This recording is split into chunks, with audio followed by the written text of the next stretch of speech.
ذلك الكتاب لا ريب فيه هدى للمتقين.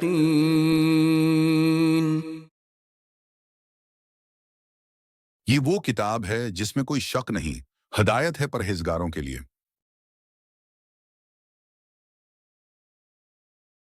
یہ آیت قرآن مجید کی عظمت اور حقانیت کو واضح کرتی ہے۔ نبی کریم صلی اللہ علیہ وسلم کے زمانے میں قرآن نازل ہوا تاکہ انسانوں کو زندگی گزارنے کا بہترین راستہ دکھایا جا سکے۔ اس آیت میں اس بات کا اعلان کیا گیا کہ قرآن وہ کتاب ہے جس میں کوئی شک نہیں اور یہ اللہ کی طرف سے نازل کردہ ہدایت ہے، خاص طور پر ان لوگوں کے لیے جو اللہ سے ڈرتے ہیں اور متقی ہیں۔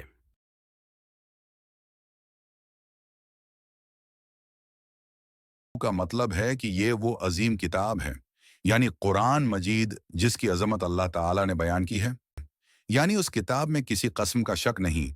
یہ ایک ایسی حقیقت ہے جس پر نہ کسی کو شک ہونا چاہیے اور نہ اس کی سچائی پر سوال اٹھایا جا سکتا ہے۔ کا مطلب ہے کہ یہ کتاب صرف ان لوگوں کے لیے ہدایت کا ذریعہ ہے جو متقی ہیں، یعنی جو دل کی سچائی کے ساتھ اللہ سے ڈرتے ہیں اور اس کے احکامات کی پیروی کرتے ہیں۔ متقی وہ لوگ ہیں جو اللہ کے احکامات کی پاسداری کرتے ہیں، برائی سے بچتے ہیں اور نیک کام کرتے ہیں۔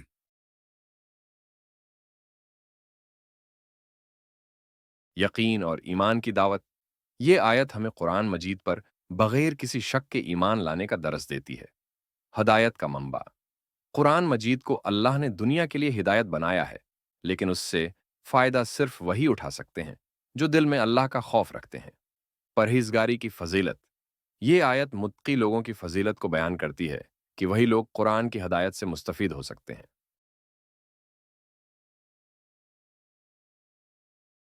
قرآن مجید میں کوئی شک نہیں، یہ ہدایت کی کتاب ہے۔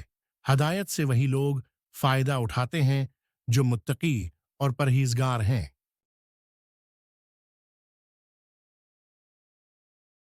صاف پانی کی مثال۔ جیسے ایک صاف پانی کا چشمہ ہو جو لوگوں کے لیے ہمیشہ میسر ہو، لیکن اس سے صرف وہی فائدہ اٹھا سکتا ہے جو وہاں پہنچ کر اسے پینے کے لیے تیار ہو۔ اگر کوئی شخص اس پانی کو پینے کے بجائے وہاں سے خالی ہاتھ لوٹ جائے تو وہ خود محروم ہوگا، نہ کہ چشمہ۔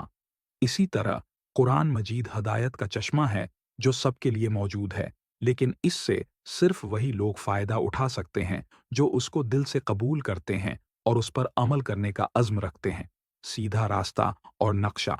فرض کریں کہ آپ کسی غیر معروف جگہ پر سفر کر رہے ہیں اور آپ کے پاس ایک نقشہ موجود ہے جو آپ کو سیدھا راستہ دکھا سکتا ہے۔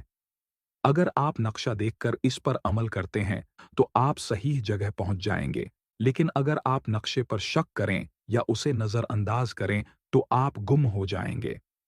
قرآن مجید بھی ہدایت کا نقشہ ہے جو سیدھا راستہ دکھاتا ہے، لیکن فائدہ انہی لوگوں کو ہوتا ہے جو اس پر یقین رکھتے ہیں اور اس کی رہنمائی کو قبول کرتے ہیں۔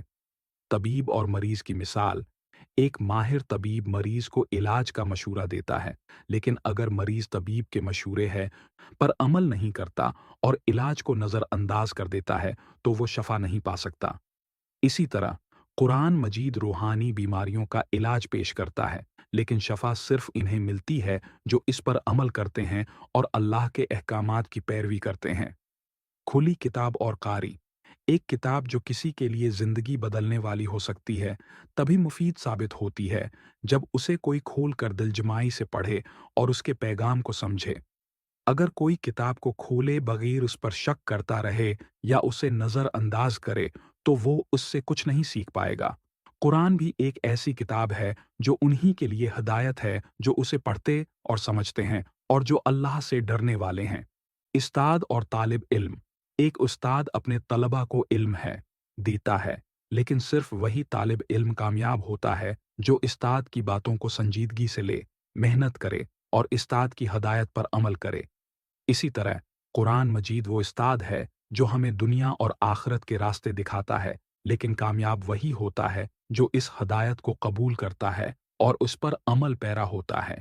یہ 5 مثالیں واضح کرتی ہیں، مطلب یہ ہے کہ قرآن کی ہدایت سے وہی لوگ مستفید ہوتے ہیں جو دل سے اس کی عظمت کو مانتے ہیں، جو دل سے اس کی رکھتے ہیں